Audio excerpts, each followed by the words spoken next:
Hey, it's Tony with the latest rock news. Lemmy Kilmister was a larger-than-life figure, but what was a Motorhead main man like at home? Foo Fighters frontman Dave Grohl recently relayed his experience visiting Lemmy's Los Angeles apartment in vivid detail. Lemmy Kilmister, the legendary frontman of Motorhead, remained a force to reckon with in rock and roll. Known for his grand styles and energetic appearance, he sustained his undefeatable records in the spotlight effortlessly. However, he wasn't without his own fair shares of struggles and controversies. Just before his final days, Lemmy revealed heart-striking revelations about the 5 bands he hated.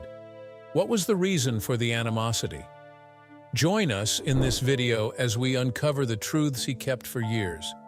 Before we delve in, let's take a moment to look at his career and his band, Motorhead. Early life of Lemmy Kilmister. Lemmy Kilmister, born Ian Fraser Kilmister on December 24, 1945 in Burslem, Stoke-on-Trent, had a challenging early life. When he was just 3 months old, his parents separated. His father, an ex-Royal Air Force chaplain and concert pianist, left the family, leading Lemmy's mother to move with him and his grandmother to Newcastle-under-Lyme and later to Madeley. At the age of 10, Lemmy's mother remarried George L. Willis, a former rugby player with 2 children from a previous marriage, Patricia and Tony, whom Lemmy didn't get along with.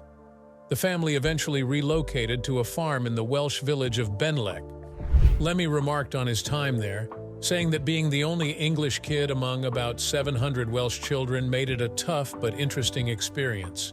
He attended Ysgol Sir Thomas Jones in AMLWC, where he earned the nickname Lemmy.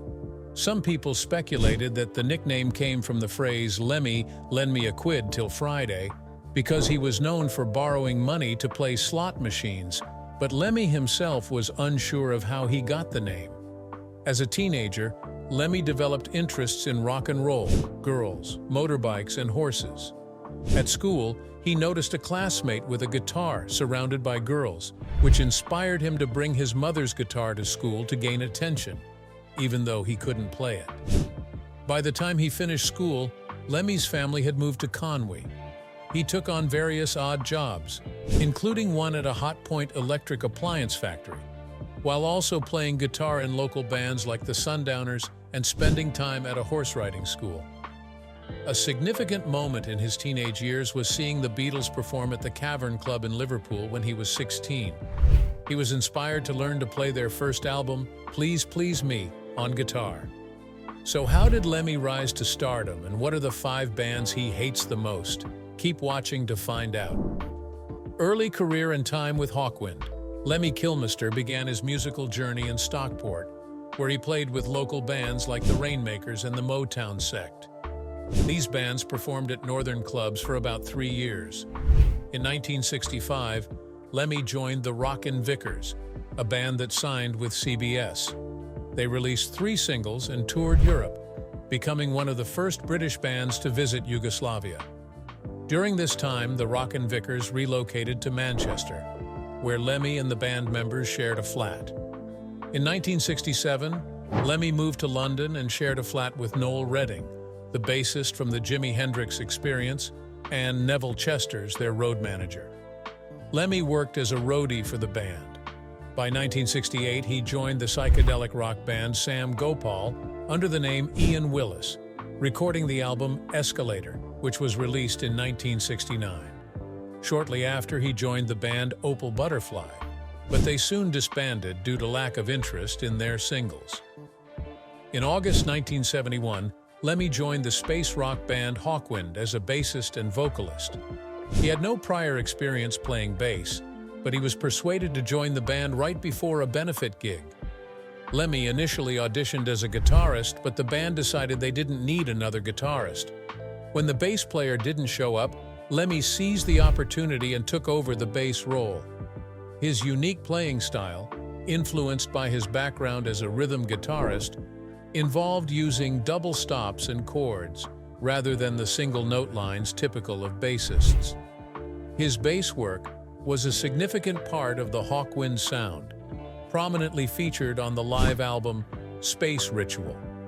Lemmy also contributed lead vocals to several songs, including the hit single Silver Machine, which reached number 3 on the UK charts in 1972.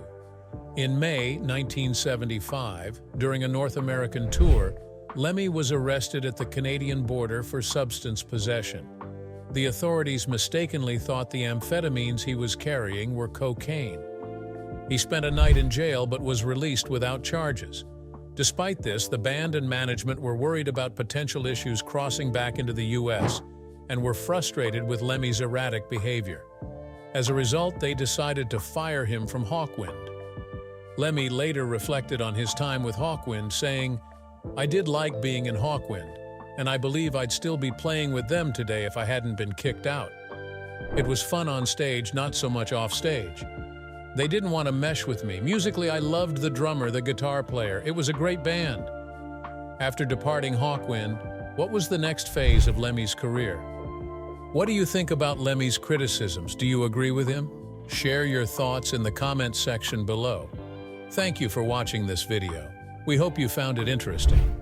Don't forget to like and subscribe. Click the next video shown on your screen to catch up on your favorite celebrity stories. See you there.